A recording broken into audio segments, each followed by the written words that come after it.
베드로전서 나그네 성도, 베드로전서 나그네 성도란 제목으로 함께 하나님 말씀 공부하겠습니다. 안쪽에 보시면 명칭이 나와 있습니다. 우선 헬라어로 볼 때는 베드로전서가 페트루 알파 이렇게 되어 있습니다. 베드로의 헬라어식 이름인 페트루에다가 알파, 베타, 감마 해가지고 이렇게 헬라어의 알파벳 첫 번째입니다. 그래서 베드로의 첫 번째 서신이라는 그런 뜻이고, 영어로 볼 때는 First Peter라고 해서 베드로의 영어 이름인 피터가 나와 있고 first란 말이 앞에 나와 있습니다. 베드로 전서란 그런 뜻입니다. 우리말로 볼 때는 베드로 이름을 붙이고 전후할 때 앞에 있는 편지에 서자, 편지 서자를 써서 베드로 전서, 베드로가 보낸 첫 번째 편지라고 이렇게 되어 있습니다. 이 베드로 전서는 특별히 예수님의 제자인 사도 베드로에 의해서 쓰여진 것이고, 로마의 황제 네로가 통치하던 주후 54에서 68년 사이에 기독교 대박해가 시작되는 그때라고 추측하여서 한 주후 64년경이라고 이렇게 학자들은 베드로전서의 시대를 정하고 있습니다. 사도 베드로가 이때 로마를 방문하여 편지를 쓴 것으로 보이는데요.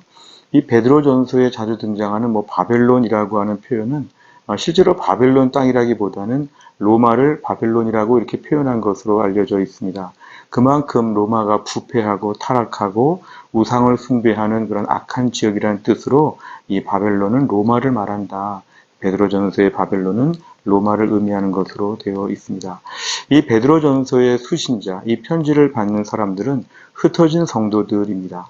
디아스포라 성도들, 전 지역에 흩어진 성도들이 박해를 받고 있는 어려운 때에 오늘 베드로전서는 이런 어려운 시대 가운데 고난의 때에 너희들은 나그네이다. 이 땅에 영원히 살 사람들이 아니라 나그네로서의 소망을 가지고 오히려 나그네로 있을 때를 두려움으로 믿음으로 잘 감당해야 된다. 믿음의 연단을 잘 감당하면서 하늘의 영광을 바라보며 살아야 된다. 이런 메시지가 주로 등장하고 있습니다. 두 번째를 보시면 구조입니다. 셋으로 나눌 수가 있는데요. 1장 1절부터 2장 10절까지는 성도의 소망에 대한 부분을 얘기합니다. 지금 아무리 힘들고 어렵지만 성도에게는 소망이 있다. 주님의 재림을 기다리면서 하늘의 신령한 저주를 사모하고 구원에 이르도록 성장하는 이러한 소망을 가지고 지금의 때를 살아야 된다고 그렇게 얘기하고 있습니다. 두 번째를 보면 2장 11절에서 4장 11절까지를 보면 이제 성도에 대한 당부가 있습니다. 고난의 때, 어려운 때 위로해 주는 것만으로 편지가 진행되지 않고 어려운 때에 더 믿음의 경각심을 가져야 된다고 이렇게 얘기하고 있습니다. 그러면서 현실적인 제도, 권위에 대해서 모든 것을 다 인정하고 주인에게 복종하고 부부간의 바른 자세를 가지고 사회관계, 대인관계에서도 일정한 믿음의 모습을 잘 감당해야 한다는 것입니다. 고난의 때에 능동적으로 이 고난을 잘 소화해야 되고 이 속에서 근신하면서 하나님께 영광을 돌리도록 하라. 이런 메시지가 중간에 나와 있습니다. 마지막은 4장 12절에서 5장 14절까지를 보면 지금 핍박받는 성도들을 향해서 위로해주고 있습니다. 이럴 때에 이 위로가 공동체 안에서 풍성해야 되는데 오히려 고난 속에서 선을 행하고 서로 존중하고 겸손하게 잘 대우해야 된다. 이런 말씀을 가지고 말씀을 마무리하고 있습니다. 오른쪽 보시면 셋째 주제입니다. 첫째, 고난은 성도에게 필수 과목이다 그랬습니다. 보통 고난을 겪을 때 성도들은 신앙생활을 잘 못하니까 고난이 왔다 이렇게 생각하기 쉬운데 고난은 필수 과목이다. 믿음으로 사는 모든 성도가 이 땅에서 고난을 받고 있다는 것입니다. 나 혼자만 고난 받는다고 생각하지 말고 또 신앙생활을 잘 못해서 이렇다고 생각하지 말고 이 고난이라고 하는 과목을 필수 과목처럼 잘 감당하는 것, 성도는 예수님의 고난을 생각하면서 고난의 때에 우리가 잘 이것을 견뎌야 한다는 것이죠. 예수님이 뭘 부족해서, 예수님이 뭘 잘못해서 고난받으신 것이 아니라 예수님 이 땅의 모든 사역 중에 고난받으신 것을 기억하면 우리도 이 고난에 잘 동참해야 한다는 것입니다. 두 번째를 보면 고난은 성도를 온전케 하는 시간이다. 흔히 우리가 고난을 통해서 많은 어려움을 겪습니다. 몸도 상하고 마음도 상하고 삶의 많은 부분들이 참 무너지는 것처럼 느껴지는데 이때 우리는 어느 부분이 약해졌는가, 잃어버렸는가 이런 부분에 마음을 갖기 쉽지만 이 말씀을 보면은 오히려 고난 속에 성숙한다는 것입니다. 실제로 고난을 많은 겪은 분들이 성숙합니다. 몸이 아픈 분들이 더 성숙하고 경제적인 어려움을 겪은 분들이 더 성숙하고 자녀 때문에 힘들었던 분들이 더 성숙합니다. 왜냐하면 고난은 우리를 절대로 망가뜨리는 게 아니라 성숙하게 하는 하나님의 도구이기 때문에 그렇습니다. 그래서 신앙생활에 성화된다고 하는 거룩하게 변화된다는 것은 바로 고난이라고 하는 무대에서 진행되는 하나의 드라마와 같습니다. 우리가 오늘날 고난이 꼭 필요하고 그 고난을 통해서만이 우리가 온전해지고 성숙하게 된다는 것을 믿음으로 받아들여야 됩니다. 셋째를 보면 고난은 천국을 바라보게 이끈다 그랬습니다. 고난이 점점 더 심화되면 우리는 결국은 이 땅에서 많은 미련을 품지 않게 됩니다. 이 땅이 너무 힘드니까 그렇죠.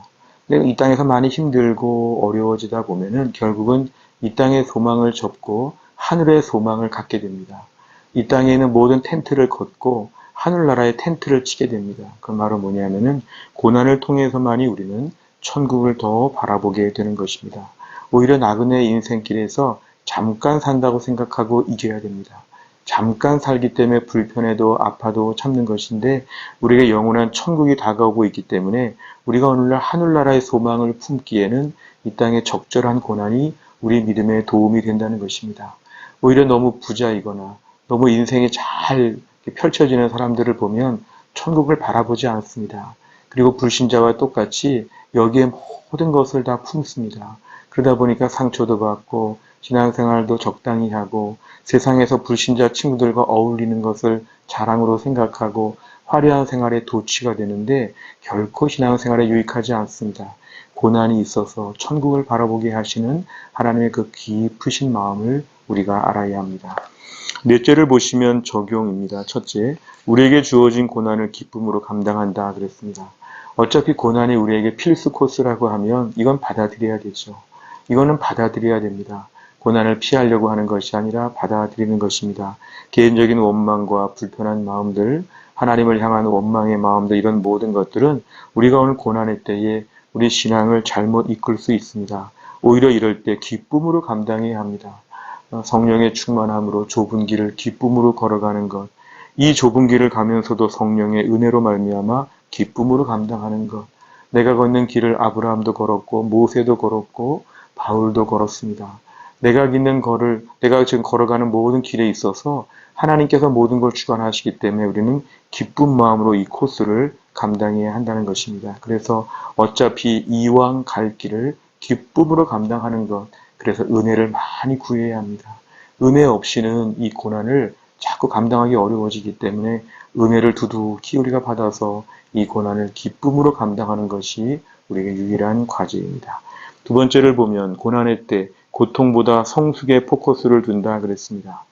이 고난이 우리에게 필수 코스라고 하면 이 고난의 시간에 어디가 아픈가 이러한 포커스는 우리를 낙심하게 합니다.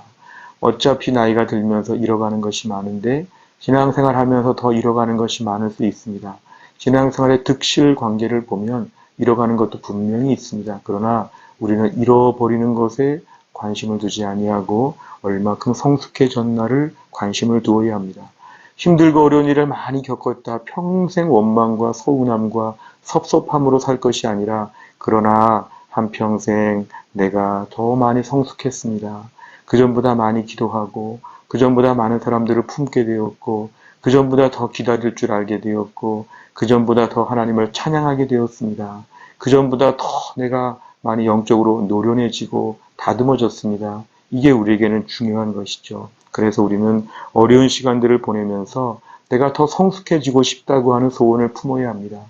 고난을 피하지 아니하고 고난이 더 오더라도 내가 이 속에서 성숙해진다고 하면 대가를 지불하겠다. 이러한 담대함과 오히려 능동적인 마음이 우리에게 필요합니다. 마지막 셋째, 현실에 매몰되지 않도록 매일 결단한다 그랬습니다. 이 현실에 매몰된다는 것은 세상이 너무 좋아서 세상을 너무 즐기는 것입니다. 너무 여행도 많이 가고 너무 밤늦게 프로그램들이 많고 너무 이것저것 많은 걸 소유하다 보면은 저는 현실에 매몰됩니다.